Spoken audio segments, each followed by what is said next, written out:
I know you hate, and I hate to admit this, but we gotta talk about it right now because it's 115 degrees outside. Every year, natural disasters are just getting worse. It doesn't matter what your pundit says, the people that you elected, and I'm even willing to concede that atmospheric changes might just happen outside of what we're doing. But I can't help but thinking of all those cars, all those power plants, fires, especially the really good fires like the tire store fires, and everything else that we have is affecting something going on with our atmosphere.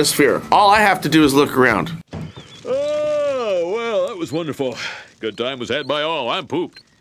Yes, I should be. Good Lord, what is happening in there? Aurora Borealis? Now, I don't know what the solutions are. I think all the ones in place have glaring holes in them, and they're problematic in themselves. I'm just saying it's hard not to look around these days and wonder what the hell is going on with our atmosphere. Now, in the next year, California is going to be out of water. If you're not looking at this, it's crazy. The entire Central Valley of California has dropped between 2 to 6 feet. We have depleted all of our water, and our #1 gross export for the state of California, the 5th largest economy in the entire world, is agriculture. It's gone. So as we sit here and speak, there's riots in the streets of much of Europe right now, and these are just the opening acts if we don't get our acts together, making corrections that should have been made decades ago. And yes, I'm going to get into housing. Here's where it comes in. Your insurance, for example. Here's a graph of flood insurance claims. Does something look a little out of sorts? Well, it goes like this. The current residential flood market has roughly $4 billion in written premium as of today, but Milliman estimates the total flood market to be between $37 and $47 billion.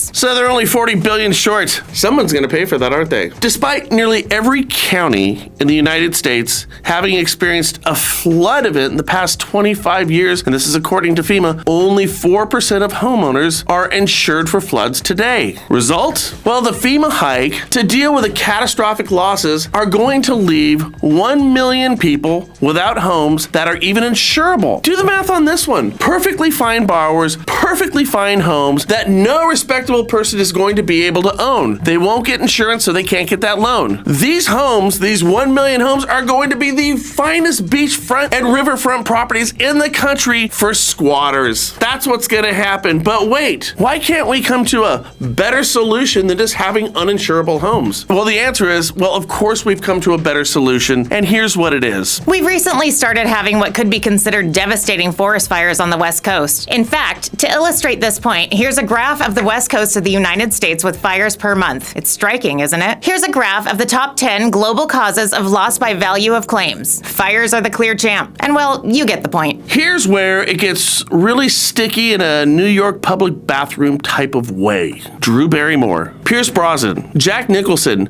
Gerard Butler, Sean Penn, and Robert De Niro all lost homes in California fires. The state of California sued our own utility company to recover that money. You see how stupid this is, don't you? It's like if your brainhead kid got in a car accident in your car and you decided to sue your own insurance company, would you then be surprised if your insurance went up? No. Anyways, here's how the story finishes. The money that PG&E will pay as part of the settlements will account for just a sliver of anticipated liabilities in the Kincaid, Zog, and Dixie fires. As of December 31st, PG&E estimates that it will likely be held responsible for at least $2.3 billion in losses stemming from those wildfires. Now, what happens when they can't pay? PG&E, it stands for Pacific Gas and Electric. That is our West Coast utility company. They have a regulatory filing that will hike customers' monthly gas and electric bills by 9.4%. That's right. A PG&E spokesman told the Mercury News that exorbitant rate hikes are needed to cover the costs for grid safety, reliability, and resilience investments and upgrades, including work to reduce wildfire risks, meaning the national response to the West Coast fires, where typical of our government, has no solutions that are reasonable for the population. Here's the problem. When Drew Barrymore, Pierce Brosnan, Jack Nicholson, Gerard Butler, Sean Penn, and Robert De Niro, you talking to me? When those multi-million-dollar houses were burned down and they sued PG&E, they're going to get rebuilt by PG&E, and every single person in the state of California is going to get to cover those costs. So by extension, every single mom working 3 jobs to keep a roof over her kid's house gets to pay to rebuild Sean Penn's multi-million-dollar house. What a beautiful solution, and so California of us, don't you think?